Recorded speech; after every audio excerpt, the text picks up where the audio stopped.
Bonjour tout le monde et bienvenue dans ma chaîne consacrée normalement aux cours de français.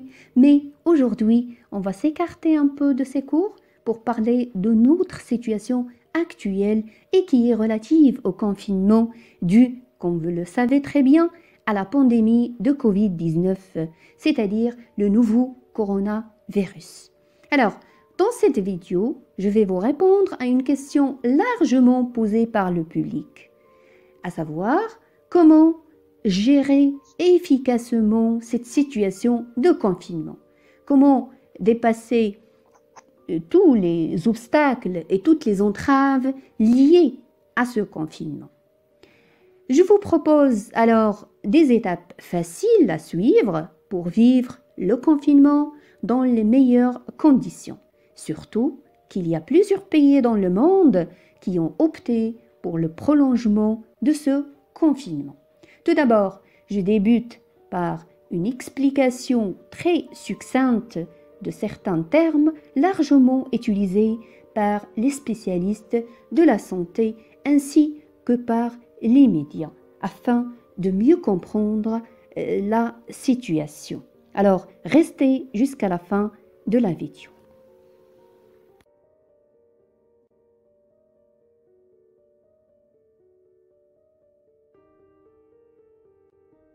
Alors, commençons par le premier mot, Covid-19. Co, c'est corona, vi, c'est virus, et D, c'est l'initiale du mot qui veut dire maladie en anglais. Et 19, c'est l'année de l'apparition du virus chez l'être humain.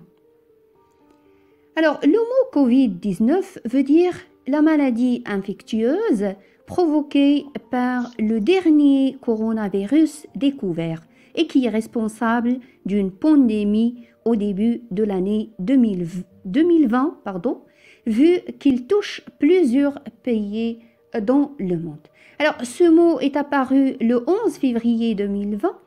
Il est désigné au début par le nom de coronavirus de Wuhan, mais pour éviter de désigner la région qui était le premier foyer connu de cette épidémie, l'OMS, c'est-à-dire l'Organisation mondiale de la santé, l'a renommé en Covid-19.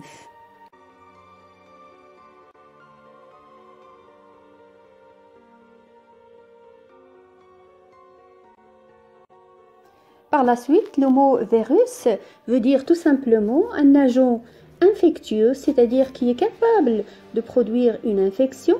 Il est très petit, il possède un seul type d'acide nucléaire, l'ADN ou l'ARN, et il ne peut pas se reproduire qu'en parasitant une cellule. Et puis, donc, on a le terme épidémie, c'est-à-dire une maladie qui atteint en même temps et dans le même lieu un grand nombre de personnes ou d'animaux. La pandémie, ça veut dire c'est une épidémie, mais qui est étendue à toute la population d'un continent, voire même au monde entier. C'est le cas du coronavirus. Alors, par la suite, on a le terme infection. C'est une contamination par un agent pathogène, tel un virus par exemple. Ce virus, cet agent, il pénètre et se développe dans un être vivant.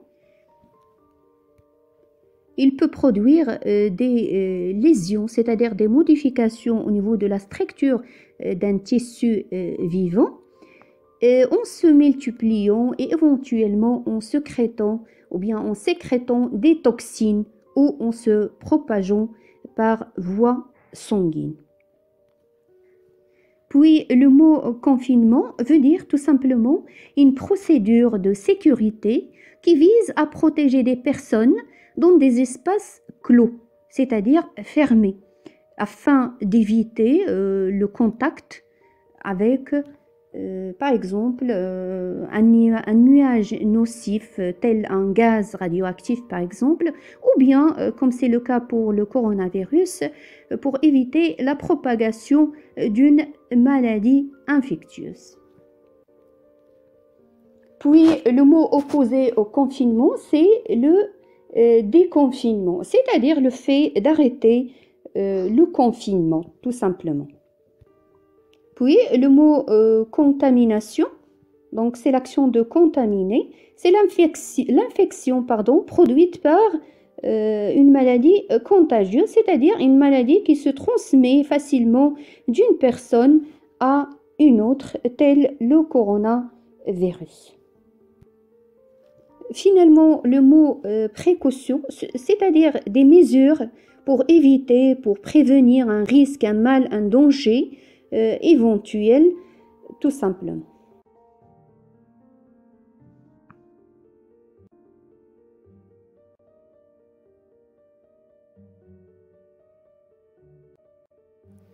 Par la suite, je tiens à vous rappeler très rapidement les symptômes qui sont liés à l'infection par le nouveau coronavirus. Il s'agit de la fièvre, de la toux sèche et de la fatigue et d'autres symptômes qui sont moins courants, qui apparaissent uniquement chez certaines personnes, comme par exemple les courbatures, des douleurs, une congestion nasale, une diarrhée, les maux de tête, les maux de la gorge aussi et d'autres symptômes. Mais attention, il y a, comme vous pouvez déjà le savoir, il y a des personnes qui, bien qu'ils soient infectées, ne présentent que des symptômes très discrètement. Alors, il faut vraiment être très vigilant et dès que vous avez une doute, n'hésitez pas à consulter votre médecin ou appeler donc les numéros verts qui sont disponibles dans votre pays.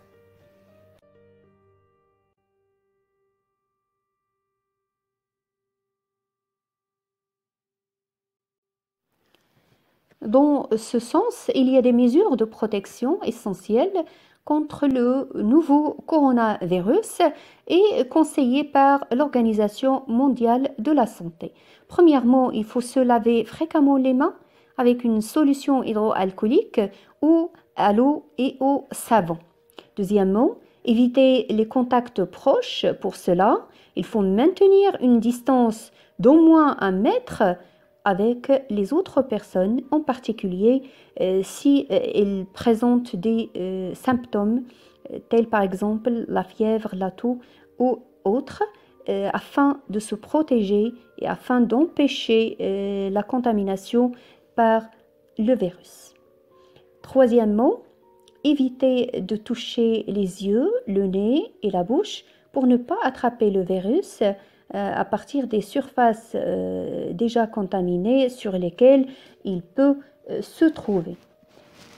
Quatrièmement, il faut respecter les règles d'hygiène respiratoire en se couvrant la bouche et le nez avec le pli du coude ou encore avec un mouchoir en cas de la toux ou bien de l'éternuement.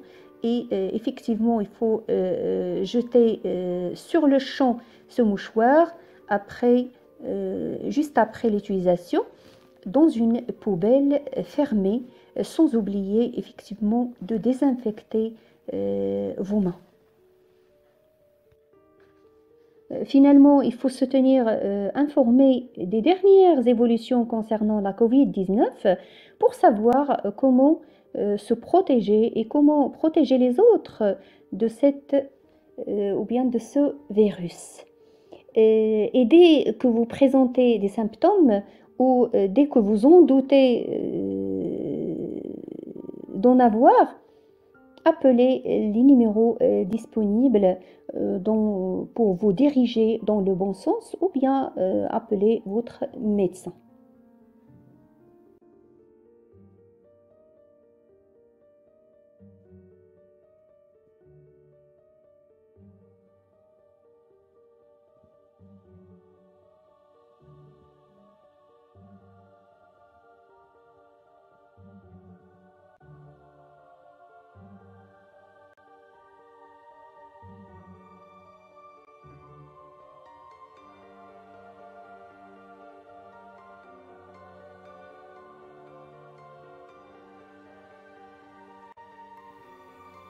la suite, essayons de répondre à la question comment gérer efficacement cette situation de confinement.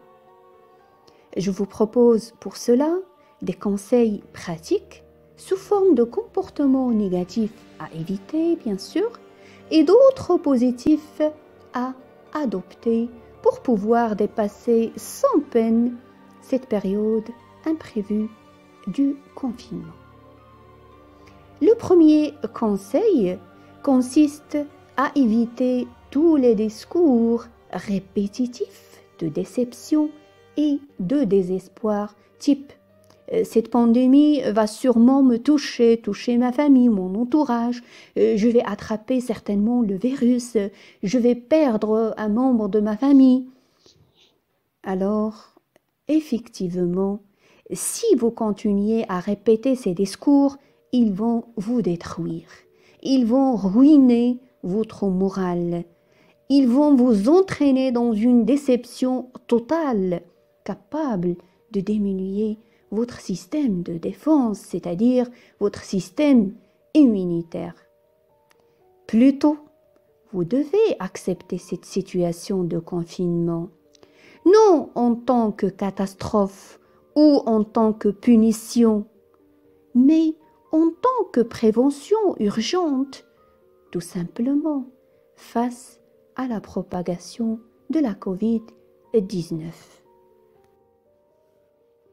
Aussi, il est important de suivre toutes les mesures de protection contre cette pandémie pour se protéger et protéger les autres. Bref, ces réactions préventives sont prioritaires et vous permettent de renforcer le sentiment de sécurité face à l'imprévu, d'où l'émergence d'une grande énergie, d'une énergie positive, essentielle pour pouvoir confronter toutes les entraves avec plus de sagesse et de pertinence. Bien sûr, toujours dans le but d'être à l'abri et aussi pour être en mesure de protéger son entourage.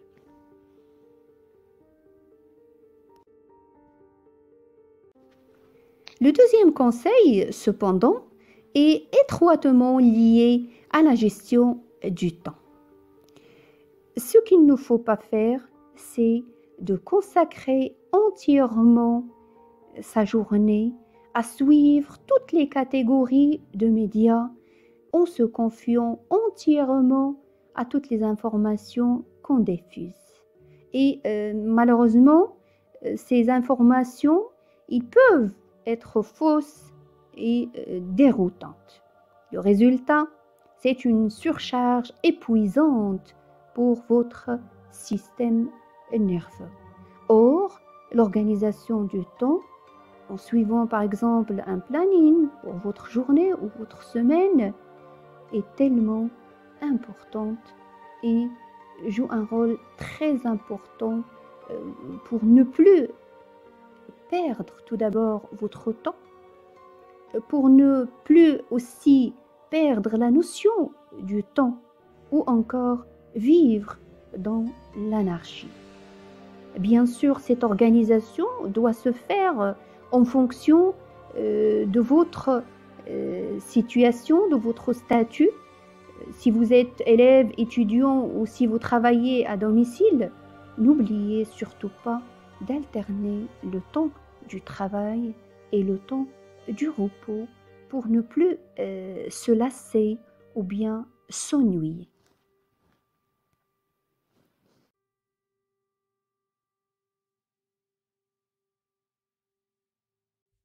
Le troisième conseil vous incite tout simplement à ne plus rester seul, sinon vous allez céder à toutes les pensées négatives génératrices de la peur, de l'angoisse et du désespoir.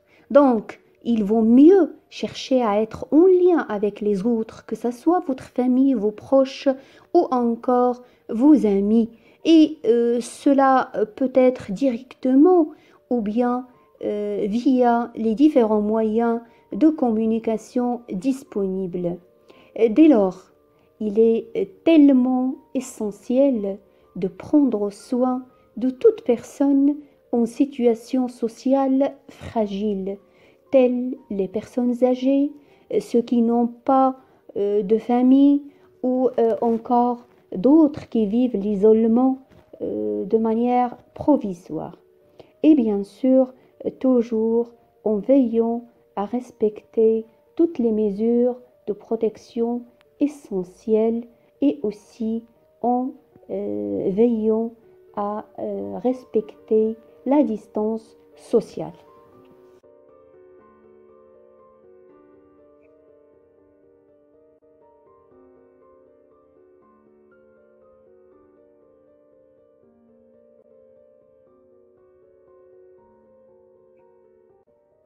Concernant le quatrième conseil, il est en relation avec la qualité de votre alimentation et de votre sommeil. Cette qualité, bien sûr, a un impact direct sur votre santé physique et morale. Alors, veillez à ce que vos repas soient équilibrés et sains. Veillez à prendre ces repas à des heures fixes en évitant de grignoter à tout moment pour ne plus être sujet au surpoids ou bien à d'autres complications comme par exemple les troubles cardiaques. Pour le sommeil, si vous avez ou bien si vous êtes sujet à des troubles à ce niveau-là, profitez du confinement pour régulariser votre sommeil au lieu de rester éveillé toute la nuit. Bien sûr, un sommeil régulier est toujours synonyme d'équilibre, équilibre de toutes sortes.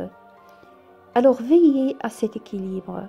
Aussi, le sommeil régulier est renforçant pour le système immunitaire et on a tellement besoin de ce renfort dans cette situation exceptionnelle de confinement. Donc veillez à la qualité de votre sommeil, de votre alimentation, soyez en équilibre, soyez en harmonie avec vous-même, c'est très important pour renforcer votre système immunitaire.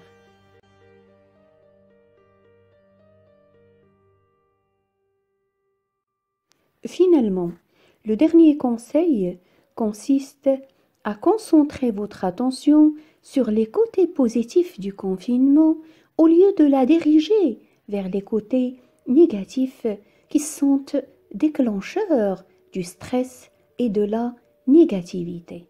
Alors il vaut mieux occuper votre temps en se livrant à diverses activités pour dépasser la sédentarité et le manque d'activités qui sont bien sûr l'ennemi numéro un de votre santé. Donc, à vous de choisir quelle activité exercer selon votre désir, selon vos penchants, selon l'espace de votre demeure. L'essentiel est de ne plus rester cloué dans votre chambre ou dans votre fauteuil. Toutes sortes d'activités est bénéfique pour votre santé. Qu'il s'agit d'exercer la gymnastique, aussi de faire du yoga ou autre, l'essentiel, c'est d'activer votre circulation sanguine, de respirer. Apprenez à le faire correctement. C'est très bénéfique pour la santé. Aussi, pourquoi ne pas s'offrir des moments de détente et de plaisir, s'offrir des moments que peut-être auparavant vous n'avez plus le temps donc de les faire. Vous pouvez lire, la lecture est un voyage, comme vous le savez. Vous pouvez écrire, cuisiner, prendre soin de vos plantes, de vos animaux si vous en avez. L'important est de faire ce que vous aimez le plus. Dites-vous aussi que je peux étudier ou travailler à mon rythme. C'est positif, c'est un bon côté si vous voulez. Vous pouvez travailler, étudier à votre rythme, ou bien dans une ambiance que vous choisissez vous-même, sans qu'on vous impose. Dites-vous aussi, si c'est le cas, je suis bien entourée, je peux m'occuper ou bien je peux s'occuper de mes enfants, les aider dans leurs études, parler à mes proches, parler à mes amis, mes anciens amis. Bref, arrêtez de se focaliser sur les points négatifs et centrez-vous sur les points positifs, sans oublier de respecter toutes les mesures de protection essentielles contre la Covid-19, toujours dans le but de renforcer le sentiment de sécurité comme on a déjà avancé. Pour terminer, j'espère que ces modestes conseils vous seront utiles. Alors prenez soin de vous, de votre famille, de vos proches et de toute personne qui vous entoure.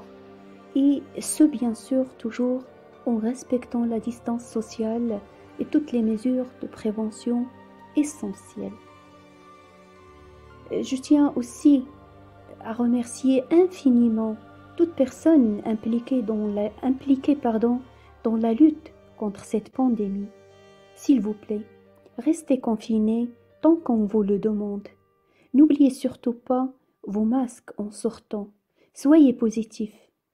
La vie reprendra et le confinement ne sera qu'un souvenir. Merci de votre engagement et à très bientôt.